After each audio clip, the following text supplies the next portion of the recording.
Hasan Din'in mahkeme süreciyle ilgili Hasan Din yargılamasında Türkiye'de bir ilk oluyor. İlk defa bir dosyada ÇED raporu kaybolmuş.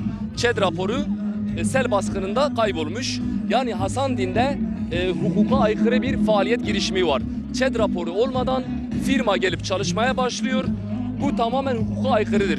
Çevre Kanunu madde 15 gereği proje tanıtım dosyası veya ÇED raporu olmadan hiçbir faaliyete başlanamaz. Bu açık hukuksuzluğa rağmen ne valilik ne mahkeme bu projenin durdurulması konusunda bizim başlattığımız hukuki girişimlere hiçbir cevap vermedi.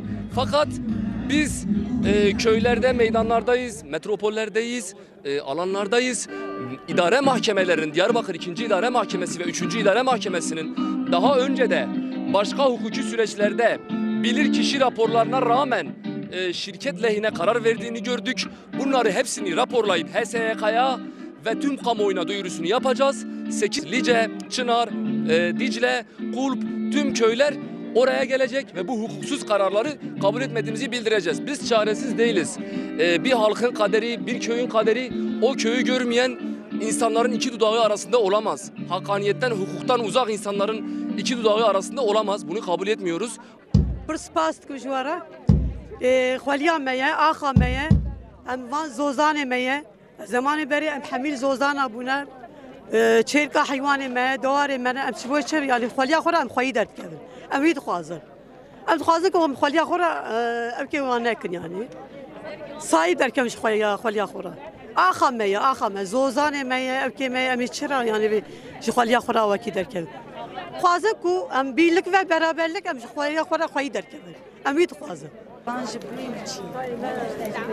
زوزان میه ام نخواست زوزان ام دوغان یاشا خود دیره دکن ام جیانا خلوی دکن ام حمود تشتی ملویری ام هر ام چی دارن ام لویری زوجشن دواری خود مویری ام لوی yaşam iştiven.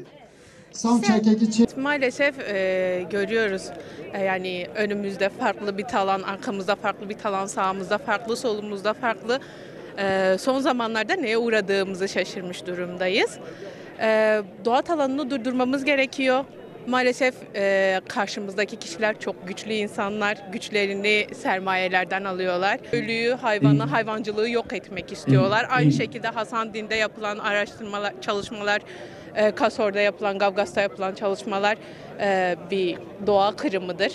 Kırsalı insansızlaştırma çalışmalarıdır. Biz buna karşı duruyoruz. Buna karşı sesimizi yükseltmeye çalışıyoruz. Dediğim gibi maalesef sermayedarlar çok güçlüler. Güçlerini sahip oldukları paradan alıyorlar. Bu güçle mahkemeleri bile satın alabileceklerini düşünüyorlar.